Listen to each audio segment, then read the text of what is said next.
Thank you. The gentlelady yields. Chair now recognizes the chairman of the entire Judiciary Committee, Chairman Jordan, the gentleman from Ohio. Thank you, Mr. Chairman. So, Director, did you lie or did you guess? I'm sorry, sir, can you repeat? When it came to the numbers, you were off. You said that violent crime went down and it actually went up. So I want to know, were you lying to the country or were you just guessing? So if you're referring to the 2021 data, I want to be clear that the information that we have, our most complete data set from the information we collected, shows that the crime went down. So I think when there is a question about that. Oh, so you're saying you weren't lying or you weren't guessing, you just got it wrong.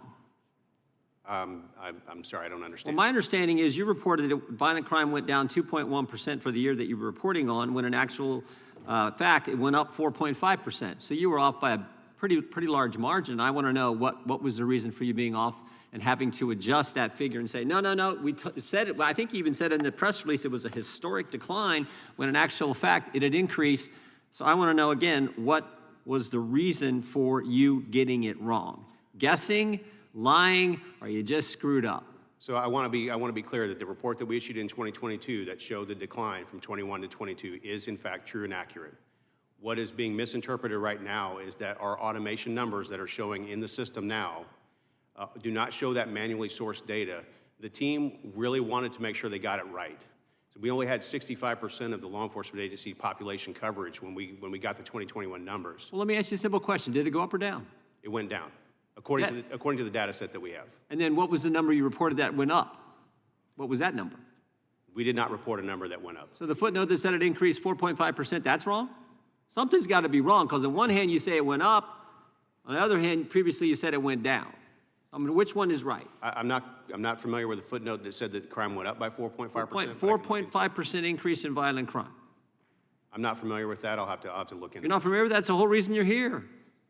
I'm not familiar with a footnote in our system that says violent crime went up 4.5% in 21 to 22. You submitted that report. It said it went up 4.5%, and you're saying that's not true? According to the data that we have from 21 to 22, violent crime went down.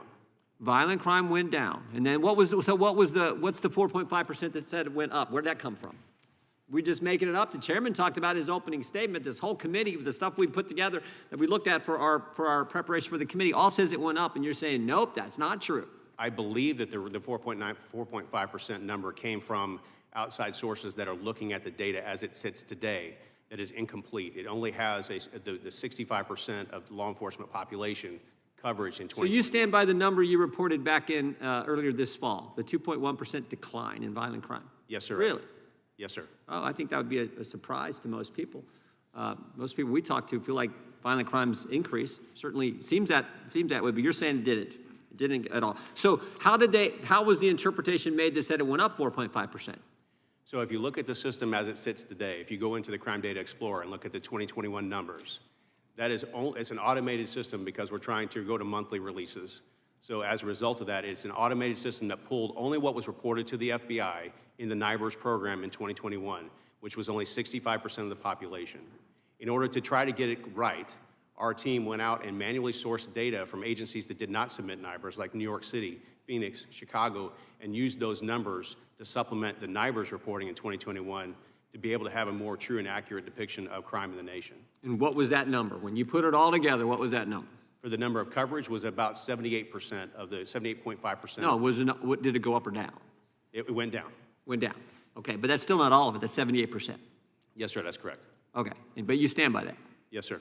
Okay, so that's where we're at. All right. I mean, this has been the whole concern, is that on one hand you said one thing, on the other hand we had something reported that people analyzed and said, no, it actually went up. We'd like to get the accurate information. Yeah, I yield to the chairman. Thanks, Mr. Chairman. Director, I want to ask a question, because this kind of gets to the nub of it, right? So you said 78%. You're based your data on 78% participation rate ultimately, right? Because whoever didn't participate, you went and looked at whatever the public reporting was, right?